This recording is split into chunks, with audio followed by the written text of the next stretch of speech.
Oke, Biro. Ya, ya selamat siang teman-teman semuanya. Terima kasih sudah menunggu. Ramean boleh? Hari ini sebenarnya kami itu sudah hadir ya di Pengadilan Negeri Jakarta Selatan pukul 09.30.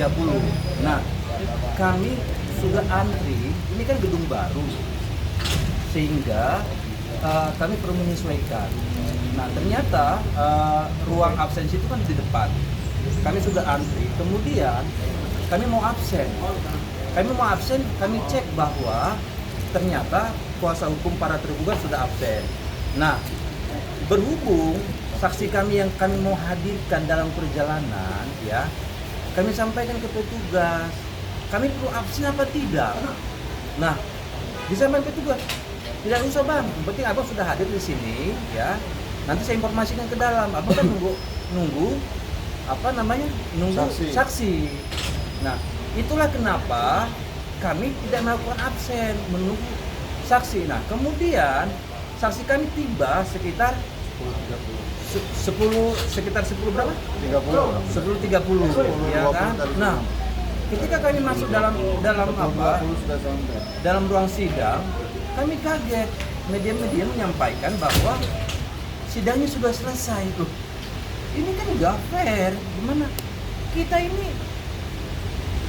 kan mau memperjuangkan rasa keadilan, tapi dalam memberikan toleransi waktu, kenapa ini majelis ini tidak memberikan rasa keadilan itu? Kami bukan mau mengulur waktu, kami tepat waktu. Nah, itu yang terjadi. Nah, kemudian tadi kami di ruang, ya, karena ada persidangan yang sedang berjalan yang menghadirkan cukup banyak saksi, ya, kami menunggu dengan baik di dalam ruangan persidangan sekitar 2 jam ya, 2 jam ya. Nah, kami menunggu dengan sabar. Nah, setelah kami menunggu dengan sabar selesai persidangan perkara lain dengan agenda keterangan saksi, ya, kami menyampaikan bahwa izin majelis bahwa kami ingin menyampaikan beberapa hal dalam perkara nomor 1000. Izin minta waktunya kurang lebih 5 menit. Nah, tapi ketua majelis langsung buru-buru keluar, ya, dengan alasan katanya mau sholat. Oleh karena itu, ya, selesai jam istirahat isoma, kami masih menunggu untuk mendengarkan keterangan langsung, ya, dari Majelis Hakim perkara nomor 1000.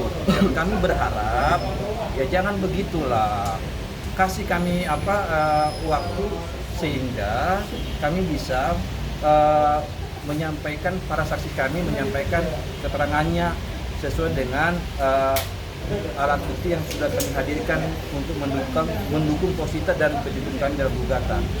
Gitu. Ada pertanyaan apa? Ada pertanyaan apa? Pertanyaan lain. Pak, tadi kan ada Dokter Oki juga yang dihadirkan, tapi akhirnya tidak jadi bersidang. Apakah nanti minggu depan masih ada kemungkinan Dokter Oki dihadirkan atau seperti apa? Ya, jadi gini ya, saya tegaskan lagi ini ya. Ini pengadilan ada apa juga nih sebenarnya. Kita ini 9.30 sudah sampai di pengadilan. Oke? 9.30 kami melapor ke petugas pengadilan. Pak, kami pihak penggugat hadir ya untuk menghadiri persidangan. Oke. Mohon untuk dicatatkan dan kami menitipkan pesan, disampaikan bahwa saksi kami itu lagi dalam perjalanan. Tolong disampaikan kepada panitra perkara nomor 1000. Mereka bilang, petugas bilang, ya udah nanti kami lapor, sampaikan gitu kan. Nah, ketika kami sampai di sini jam 10 lebih 5 menit jam 10 lebih 10 menit dapat kabar persidangan sudah selesai, ya.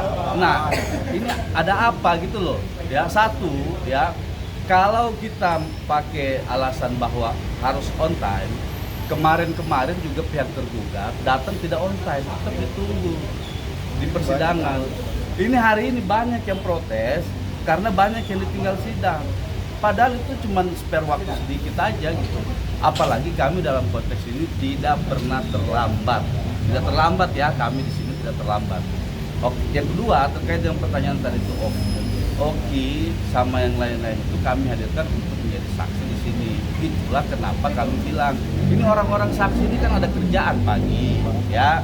Mereka urusin dulu kerjaan pagi, lapor dulu, ya kalau yang Oki ada urusan di pihak kepolisian, kita hargai itu, makanya kita sampaikan ke pengadilan, ke petugas pengadilan bahwa kami sudah hadir, kuasa dari tergugat sudah hadir, penggugat sudah hadir, ya. Tapi kami menyampaikan pesan bahwa kami sedang menunggu saksi kami perjalanan ke sini, gitu. Ini tidak disampaikan sama petugas ke majelis atau panitranya, gitu, sehingga kami sekarang mengalami hal-hal yang tidak adil di sini, gitu loh. Ditinggal begitu saja tanpa ada konfirmasi. Biasanya kan dikonfirmasi dulu, panggil atau dibilang oke, kita kasih waktu 10-20 menit untuk menunggu pihak tergugat, penggugat, gitu. Ini nggak ada sama sekali, gitu loh. Dan kami itu standby di sini, kami tidak mendengar apa-apa panggilan itu. Itu yang kami sesalkan dari tindakan majelis ini, ya, gitu. Bang, jadi minggu depan tetap dari pembuktian dari pihaknya kita Mirzani atau sudah memang? Nah, ini yang belum ada kepastian. Makanya tadi disampaikan oleh rekan saya bahwa kita ini mau meminta konfirmasi langsung ke majelisnya, gitu. Nah, harapan kita, ya, ini kan bukan kesalahan yang memang dari kami, gitu loh, ya. Kami disuruh standby, dibilang jam 10, setengah 10 kita sudah di sini, gitu. Jadi bukan kesalahan dari kami lalu kemudian kami mendapat ketidakadilan seperti ini, gitu loh. Ini sama dengan menutup ruang hukum atau ruang publik terkait dengan pencari keadilan, gitu. Ya begitu. Ada yang lain? Belum bisa dipastikan ya, dan belum, tunggu konfirmasi dulu. Dan upaya apa nih kalau semisal memang minggu depan saksinya si pihak lawan yang bakalan Yang jelas begini, kami kan tidak akan tinggal diam terhadap hal ini, ya. Kami juga akan melakukan, kalau itu nanti akan kita diskusikan sama tim, apakah ada tindakan hukum atau upaya hukum yang akan kami lakukan terhadap proses hukum ini, gitu. Bang, kalau untuk yang kasasi gimana Bang?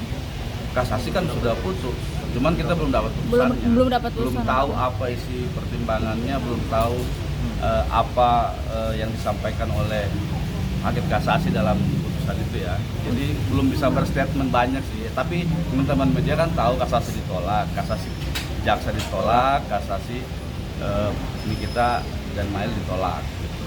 Apa isinya kita belum tahu, sampai hari ini belum terima. Mungkin beberapa waktu lalu Kaniki juga lewat adminnya di Instagram membandingkan kasusnya dengan kasus Ronald Tanur. Yang mana? Yang Ronald Tanur cepat banget diputus kasasinya, sementara dia lama. Putusan cepat. Iya. Lah iya, itu kan menjadi pertanyaan kita juga. Kalau di keterangannya itu, ini surat yang kami dapat, ya, dari Mahkamah Agung, ya. Dari Mahkamah Agung surat kita dapat karena kami bersurat nih, dibalas sama Mahkamah Agung. Nah, untuk putusan itu belum bisa dikeluarkan, tapi mereka memberikan surat. Di situ tercatat, ya, pendistribusian berkas perkara tanggal 12 Maret, tanggal 13 Maret diputus. Nah, ini juga rada bingung kita kan, agak sehari gitu. Sementara kita tahu ini perkara di Mahkamah Agung, perkara di seluruh Indonesia, gitu. Nah, perkara pembunuhan Ronald Tanur dari dibandingkan itu waktunya lama, 40 hari diperiksa sama hakim, gitu loh. Nah, ini kasus yang kompleks, ya, TPPU, pelanggaran undang-undang ITE, gitu. Tapi dalam waktu 1 hari diputus oleh hakim kasasi. Nah, itu yang menjadi pertanyaan serius dari kita, ini ada apa? Waktu memutus perkara 1 hari, gitu. Kita tahu berkasnya segini tebalnya, berkas perkara, gitu loh, ya. Ada rencana mau ke MA atau seperti apa gitu nggak Bang? Kalau rencana mau ke sana ada, cuman ya belum tahu agendanya kapan. Untuk Kaniki sendiri kondisinya sekarang seperti apa sih? Kabarnya kan sempat giginya sakit lagi waktu itu.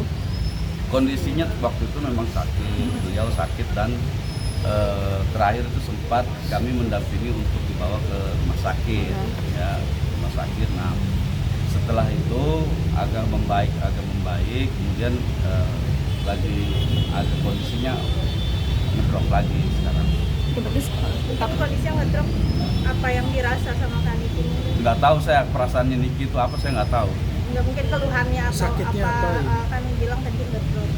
Sakit dia yang seperti yang udah yang sidang kemarin ini tulang belakangnya sakit ya, giginya sakit karena itu ada pecah implan apa di bagian giginya, terus apa mungkin karena tidur di sana ini kan, jadi belakangnya itu tulang bergeser. Oke. Bang, mungkin ada cerita-cerita perihal anak-anaknya mungkin? Nggak ada cerita. Udah cukup ya. Akan mengajukan PK. PK mungkin ke depannya? Masih dipikirkan, tapi persisnya begini ya, PK menurut Nikita itu masih dipikirkan apakah diambil atau tidak dalam konteks ini. Karena apa?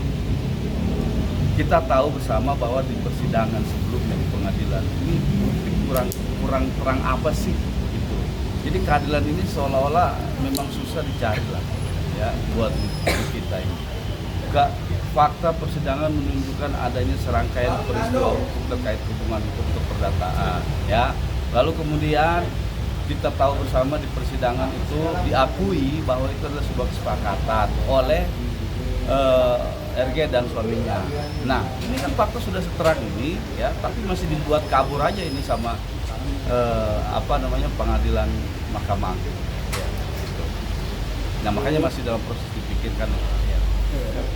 Cukup lah ya. Terima kasih.